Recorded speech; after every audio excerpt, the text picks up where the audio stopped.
If you have tried to follow the lifeboat, it's been a little bit all over the place. Sometimes it happens, sometimes not.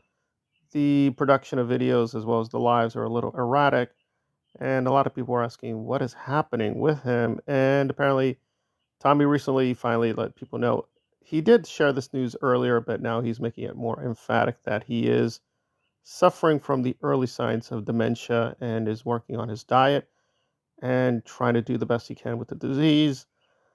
And I want to be careful here. I am not here to cancel the man, not here to praise the man, just trying to give a very neutral, balancing act of who he is and what he's up to. So, positive side, good side is he is helping addicts, trying to warn people about the dangers of drugs. I don't think he's technically anti drug, he's just trying to outline what will happen if you go too far into these addictions, whether alcohol, drugs, etc., etc.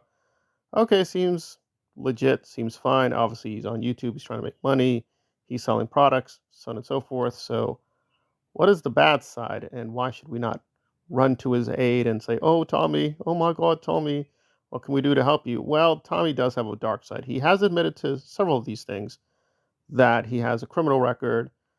The problem is the crimes he's admitted to, he's kind of being very selective. Also, deeper problem is that that's not his name. Like Tommy or whatever he's calling himself, that's not his real name. So he's sort of trying to obscure what he really did by using a fake name. And if you go to his real name, it's fairly devastating. And again, I'm not going to presuppose people's values, so you will have to look that up yourself. I'm only going to give the broad structure that he is guilty of several violent crimes as well as crimes involving women. I'm just going to leave it very broad, but these are credible charges, and apparently he was convicted in several cases. And I guess we're left with that dilemma of balancing act because he's very, very old and he's definitely the last chapters of his life.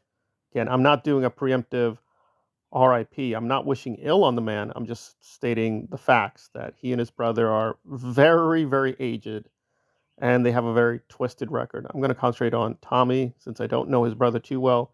He's also getting into some weird fights over businesses and whatever IPs and stuff like that. So that's a little strange. I guess it's always a difficult thing when you are assessing someone when they die. Do you look at the good and not look at the bad? Do you look at the good and the bad? How do you weigh these things? How do you assess these things? It's never a mathematical formula.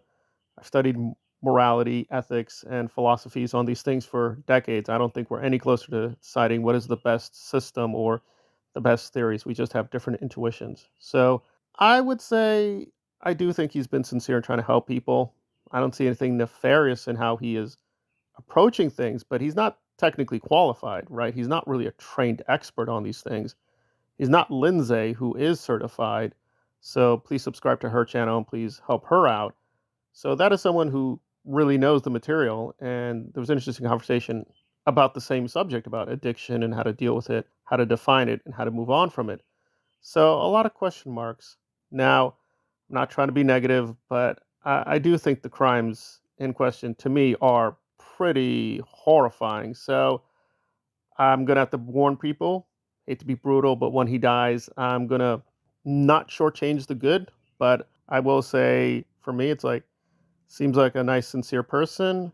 However, like Aaron, he suffers from this kind of fraud, fake identity problem. He's putting himself out there in a way that is really not true. Again, I'm not doing character assassination. I just am okay. I understand what you're trying to do, make up for the bad earlier in life.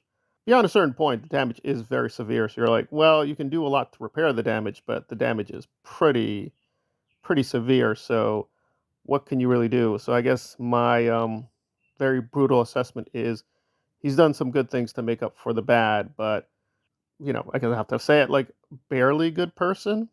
Again, that doesn't mean he's a werewolf monster who needs to be captured and put into a cell in Cuba or anything like that. However, I would suggest just a lot of caution when you hear him and listen to him. If you want to still support him, that's fine. Again, I don't have major issues with how he does the content. I just find the demeanor of where he judges people to be frankly really odd because, again, given his own status, it's like it's just strange. But I will thank him. I mean, he actually woke me up to several issues I had not pondered. So I think overall he has done good things within the community. But I just think he has the Aaron Smith problem, right? That he is committing fraud. And I guess this gets into pragmatic decisions. Well, it doesn't matter if he is fraud, fake name, fake identity, whatever. It's like, well, is he helping people? And if he is, well, he helped people. And you just measure he helped more people than he hurt more people. I'm still leaning on the harm was too much, but that is my decision. You'll have to make your own peace with that and whether you think I'm being too harsh. But again, not here to cancel him, just forewarning people that it's not really what he says it is. I'm sure he is helping people and he does have a lot of quote experience in this field. Again, maybe not like a major fraud, but it is a minor fraud. So just proceed with caution. Again, not here to cancel him, just telling people, yeah, he's not exactly telling the whole truth about who he is or even what he has done to repair the damage. And that is where we stand. But obviously, dementia is no joke. It's a very serious issue, serious problem. Again, not wishing any ill on the man. But yeah, he is facing the end. I will mourn him, but I'm going to be mourning him in a major way. Probably not. He's not Doug Scott Kramer. He's not like, quote, genuine hero. He is just what he is. He did a lot of bad things. He's doing a few things to repair the damage, but I don't know. I don't know if it's that good at the end of the day. That's where I stand at this point.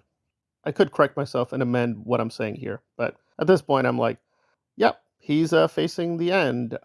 Should we mourn preemptively? Maybe, maybe not. I'm still not clear. We're losing a good man. We're losing a man who's doing some good, and that's about it.